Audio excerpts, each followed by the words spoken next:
So far in 6002, you've seen how by making some simplifications of Maxwell's equations, we've ended up with very simple algebraic laws that can be used to analyze circuits. And in this little playground of ours, really good things happen. This is our EECS playground, where by making some simplifications, we've been able to really come up with very simple techniques for analyzing circuits. So today, as we build up our arsenal of techniques for analyzing circuits, we'll look at a further simplification. We will look at a part of this playground in which linear circuits reside. These kinds of circuits allow us to use some even more powerful techniques to analyze them. These new techniques that you will learn today include superposition, Thevenin, and Norton. It's pretty amazing to think of these techniques as the bazookas of EECS. Okay, let me start with a quick review, as is my usual practice, of what we've seen so far. So the circuit analysis methods you've seen so far include, first of all, the KVL, KCL method. In this method, the KVL, KCL, and the element rules are used to analyze circuits. So the KVL method, as you've seen before, is one where you take the various voltages in a loop in a circuit, and they should all sum to 0. Similarly, the currents at any given node must also sum to 0. That's KCL. And so you apply these KVL, KCL, and element rules to circuits and then go solve them. But we did see that they ended up with a very large number of equations that were quite messy to resolve. The second technique that we looked at last week included circuit composition rules, where you applied some of these rules to compose resistors and other elements and solved circuits that way. And then we looked at the node method, where you chose a ground and in a circuit, and then you applied KCL at each of the nodes, reference to the ground node. And what was interesting was that the KVL was implicit in the pattern that you used in the node method, where the pattern was the EI minus EJ divided by the resistance of a given edge. This was a pattern that you really borrowed from KVL, and this was implicitly used in the node method. The node method, of course, is the workhorse of 6002 and can be applied to all kinds of circuits. It really applies in this entire playground of ours. So when in doubt, simply go ahead and apply the node method. Okay, as I promised, we'll now look at the smaller region of the playground and see if some interesting things happen in that playground. So to give you a quick review, I will start by looking at some basic properties of linear circuits. Following that, I will look at the superposition toolkit for your arsenal of techniques to analyze circuits. And then I will talk about the Thevenin method. And finally, I'll talk about the Norton method. Okay, so let's get started with linear circuits and see what linearity means. So I'm going to do an example using the following little circuit, in which I have a voltage source and a current source, and my goal here is to find the voltage at this node E, and I'm going to pick a ground node here and find the voltage E reference to this ground node that I've just marked out for you. So to analyze the circuit, you first write down the node equations, and I'll write down the node equations for the node. That's the only node for which we have an unknown. Recall that I have another node here, but because that is connected by a voltage source to ground, its voltage is simply V. Okay, let's start by writing the node equations for the node with unknown voltage E.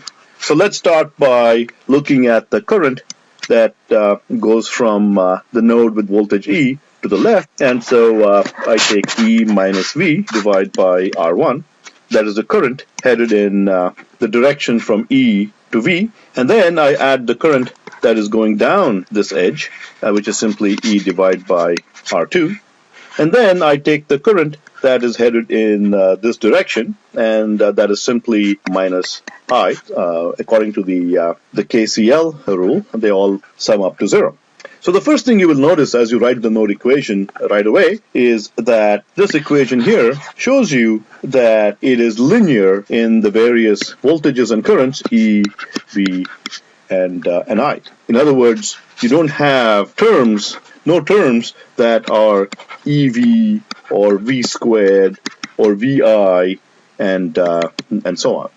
So this circuit here is characterized by the node equation, and notice that it is linear in the EV and I terms.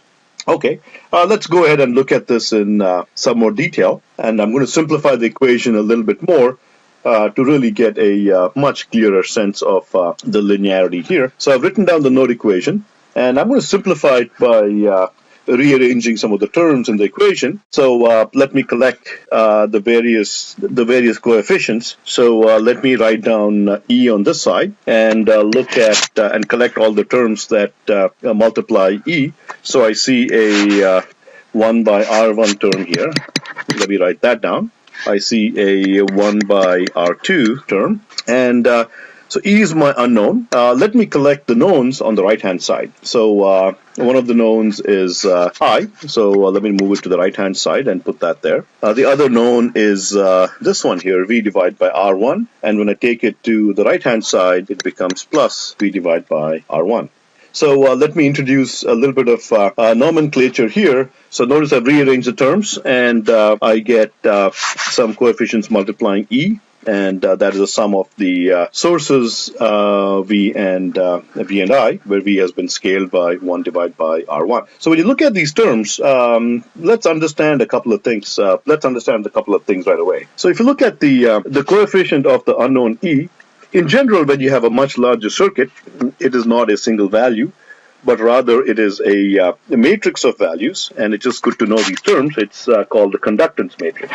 Similarly, it's usually given the symbol G. Similarly, the node voltages becomes a column vector of node voltages, and it's given the label E. And then on the right-hand side, you have the linear sum of sources, and that is given the term S. And so you get the form G times E equals S, where G is a matrix, usually. E is a column vector, and similarly, the sum of sources ends up being a column vector as well.